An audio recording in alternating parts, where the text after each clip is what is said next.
Welcome back to the iceberg! And more importantly, welcome to the second episode in the Penguin Podcast series. I'm so glad you're here. Today's podcast is gonna be a good one.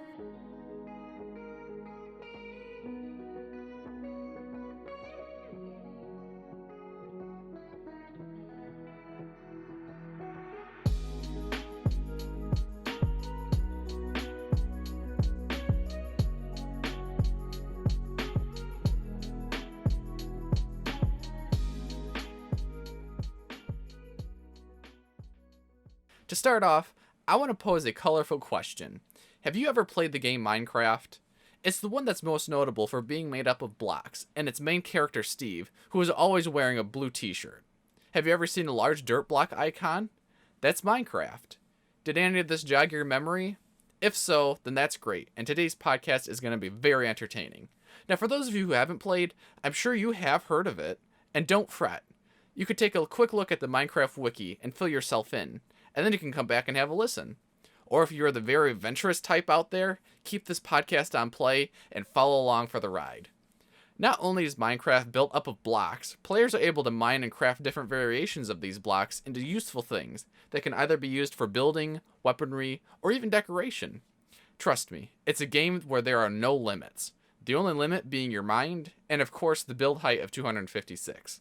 There's a vast majority of things used to accomplish using blocks, and it's all up to the player's imagination on how they want to use them. Now, the each update, Mojang, the company behind Minecraft, have added even more blocks to the mix with each Minecraft update. The recent Nether update of 1.16 in 2020 saw the addition of unique blocks such as Soul Soil or the very intriguing Nether Wart block. These are just two of the many blocks added in the update.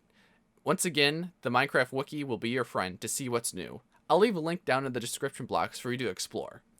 Did you also know there are over 100 different types of blocks in Minecraft you could use to build with? From your traditional wood planks used for creating that perfect floor, to rock hard stone that keeps castles standing strong, or even to majestic prismarine with its soft turquoise color, only to be handled by the most adventurous builder. One could never be out of ideas for which block to use in their build. Now, aside from being a building material, many blocks have unique attributes to them, where some of them are able to be crafted out of many single items for easy storage. Such as if you have too much iron, you're able to craft an iron block from 9 iron ingots. The same can be said of gold or diamond. Even redstone has the ability to be crafted into a block to give that extra space in your inventory. If you ever needed the items back again in singular form, all you would have to do is decraft the blocks by either using your inventory crafting grid or finding the nearest crafting table. Just be warned that not all items are able to be retrieved from their block form. The best example I can think of are melons. You're able to craft a melon block out of 9 melon slices, but for you to get them back, you have to manually break the melon block. And most of the time, you don't even get the 9 slices back. And some other blocks are very misleading, such as the new Nether Wart block, because you are not able to get any nether warts from it. It's purely for decoration. Just be mindful which blocks you are using. It gives you some ridiculously good XP when smelted in furnaces. Now, others might say diamond or netherite blocks because of the rarity of them in the world, and on lots of servers, you would use diamond as the currency to trade others. The builders of Minecraft would probably select a beautiful colored block, and not take the usefulness into consideration because of the way it complements their build. Some might even argue there isn't a best block, because they would rank each of them equally against one another, or they simply don't have time to care. But that does beg the question, which block is the best block in Minecraft? For our purposes, I'm not going to go through each and every block and create a table that lists its pros and cons, because that would, quite frankly, take too much time and work. Plus, it wouldn't be as entertaining. Could you imagine if I sat down and went through a list of all the blocks in Minecraft? I made a table for each one, and then I recorded a ridiculously long podcast for you to listen to? Rather, I'm going to take you through my thought process for deciding which Minecraft block is the best in my personal view. Now, feel free to comment down below what you think your pick for best block would be, or if you agree with my pick. I'm very curious as your reasons why.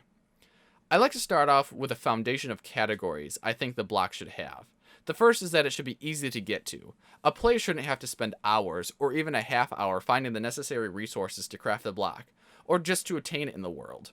So for those of you who thought I would pick diamond, I'm sorry to say this is not the case, because of the time involved in mining for them. And if you thought it was netherite, you are completely out of your mind. Seriously, have you ever took time to mine enough ancient debris to get the ingots for a full set of armor and tools, let alone just 9 ingots to craft a block? To quote Mumbo Jumbo, it's pants. The second category is that the block should work for the early, middle, and late game stages, if you want to call them that. Or maybe progressions would be better. I'm not 100% sure, so just call them as you will. But I would argue in order for the block to be truly worthy of being the best, players would have to be able to incorporate it through the entire length of their Minecraft world. In other words, the block can't be used as a means to progress through to the next quote-unquote tech level. It must retain usefulness throughout the entire length of your stay. The last category entitles the block should be as versatile as possible. It shouldn't just have one primary use, but many uses that allows a player to have a better Minecraft experience and makes the days in survival a bit more easy. Now before we get to the big reveal, I want to set a few ground rules, or side notes that I want to clarify before I get Minecraft ridiculed and people accuse me of saying, you didn't specify that, or that isn't allowed. Now I understand some blocks, you have to mine other blocks to get the end block. Now this sounds a bit confusing, but take the iron block for example. You need to mine iron ore, which is a block, to then get the iron ingots, which are entities, to then be able to craft the iron block. I wouldn't come to the conclusion and say iron ore is the best block if my aim was to focus on the iron block, because you can't do a whole lot with just the ore, or just the iron ingots themselves. The overall iron block has so much more use. But if the block is made up of entities, I will include those entities as if they are the block because they are inseparable in their function. So if I talk about the gold block being the best, I'll most definitely talk about gold ingots as well because of their functionality. You can't simply have one without the other. With that business out of the way, we can move into my pick for Minecraft's A-list block. Well, not even A-list, because you technically have S-list or S-tier things. So I guess it would be an S-tier block, right? Something like that. Anyways, in my brief few hours of research, if you could call it that, and all of my personal experience with Minecraft over the years, my choice would have to be... Could we get a drum roll? Now the best block in Minecraft is the coal block. And yes, you did hear that correctly. The coal block.